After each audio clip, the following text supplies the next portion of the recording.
started since I was small. I started thinking about it, and I'm talking about when I was 7, 8 years old. And the reason why is because my mom had my last brother, delivered my last brother, and she actually died but she had her heart stopped because she had a major bleed, and her doctors revived her, and I was in the room, not in the room, but I was in the waiting room, and I knew something bad was happening because we were seeing my little brother, and my father and I and my sister, we had to walk out of the place, out of my mom's room. And when I saw this doctor, how nice it was to my dad and how nice it was to us, and told us that my mom was okay, I knew that was a call for me. I knew I wanted to do that. And that's the reason why I pursued that. Now, why I went in the Army, the reason why is because I always wanted to be part of this big organization, and not only be part of the big organization, but also do something that make a difference in the organization. And the Army gave me that opportunity, and not only they gave me the opportunity, but also pay for my schooling, which, I didn't have the means, honestly, to do that. It's talking about from my bachelor's degree all the way to medical school. I want to give back to the Army, and the Army had given me the opportunities to do different positions in the Army that is not related with medicine, some of them, but they have developed me as a officer, as a professional, and as a physician as well.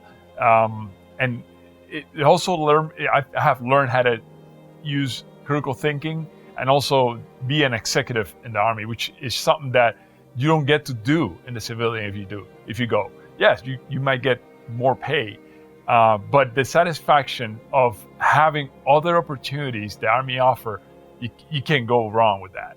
The second, that's a couple of points. The last point I want to make is what made me stay in the Army was my deployment to Afghanistan.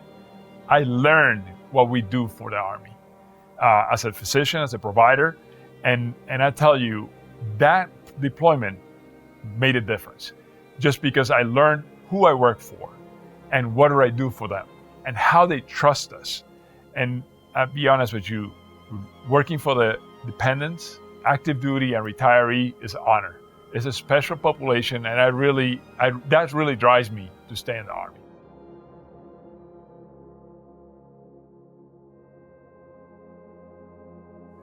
So I'll be honest, Afghanistan, I was scared when I was told that I was deploying there, because I'd never been in combat, even though, I did infantry as a National Guardsman. It was a Cold War, so we never got to be deployed anywhere. But what made the difference is who I was working with, right? So the folks that were working there, they had a mission, and the mission was to make sure they take care of the Taliban, right? However, I had 25 medics under me. And not only that, I was the only doctor in the whole northeast part of Afghanistan. And I had get to travel and see all the stuff that was going on, right? So what really honestly made me stay is that people made me feel that I was a value added to the unit, right? That's one. Second, I was able to teach others of what to do in cases like, for example, trauma, people that get hurt very badly. Even though the medics were very competent, I brought them to the next level where they could be able to take trauma and be able to dictate what kind of medications I was thinking about giving, so they were already ready to make sure that they take over that care, because we might get 5 or 6 patients at once, and I had to rely on them because that's all I had. I didn't have anybody else but medics. So working with them really taught me that how capable they are. That's the second. The third point is the people we took care of, right? The soldiers.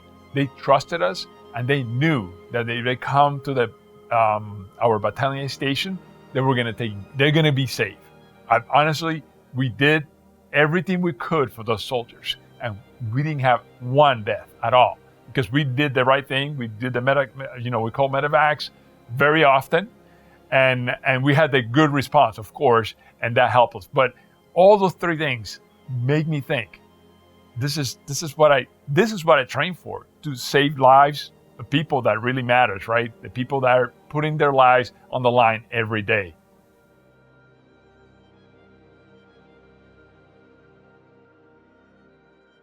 So that experience tells me who we work for, right?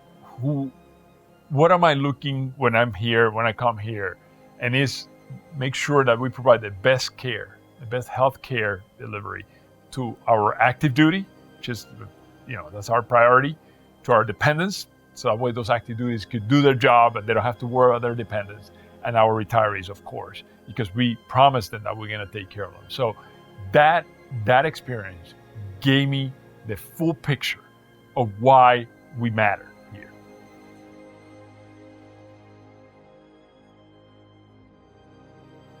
As a leader, what they can expect from me is I'll be a person that I will take care of them. That's one. It's something that to me is very important, to take care of folks. So people are very important. That's number one. Number two is I'm going to make people accountable. It's just that is something that I think in order to move to the next step and to go to the next level, you have to make people accountable. And it's not it's going to be constructive, right? So that way we can move forward, it could be sustainable. So that's number two. Number three is making sure that I motivate and inspire folks. That is important to me, because if you don't motivate folks and you don't inspire them by making value that they're part of the team, they will not do the job, and they will not feel happy in the place that they're working at. So inspire them, motivating them, and make them valuable, make them feel like they're value added in the team. Those are the things that's very important to me. And also forming winning teams. We have to think that we're going to win every time. If we think about winning, we will win. So those are the things that's more important to me. Now, what I expect from folks? I expect from folks to treat others with dignity and respect. That's very important, because people need to feel part of the team, and being treated with dignity and respect is the most important thing, I think, in this case. To make sure they feel valued and also they feel part of the team. The next thing is I expect from people is to make sure that they take care of each other and they take care of our patients. Their priority, and they provide the best customer service, because I want them to be this number one place to come. It should be the preferred healthcare facility for them, and they should not be questioned. And the way you do that is just to make sure that every time they come in, we figure out a way to see them and make sure that they're taken care of, and that we can answer all their questions, right? And that's pretty much it. If we do that, I think we could go far here.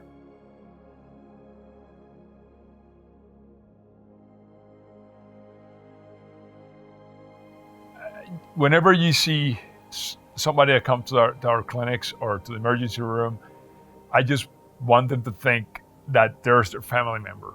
If they're family member and they treat it as such, I think we're gonna do the right thing every time. And I think we still do the right thing every time, but that shows, I tell you because I do it, and you gain that rapport with the patient very quickly. And also, they know that, and I tell my patients, I treat you like you were my father or my mother or my brother or my sister. So that way they feel confident, and only that, they open up to you. I think that's very important, to have that connection initially, because first impressions are very important. I want to make sure you understand, first impressions are important. So just giving a good morning when they first come into the building, that makes a huge difference. Because remember, the people that come to our hospital, they come in their worst day. Usually they come in their worst day. They want to be treated right, and then that. And just making them feel like they're part of the team, right? Even though they're a patient, and they're part of your family, right? Because we're all a family. They're going to open up to you, and they're going to connect, and they're going to do whatever you ask them to do.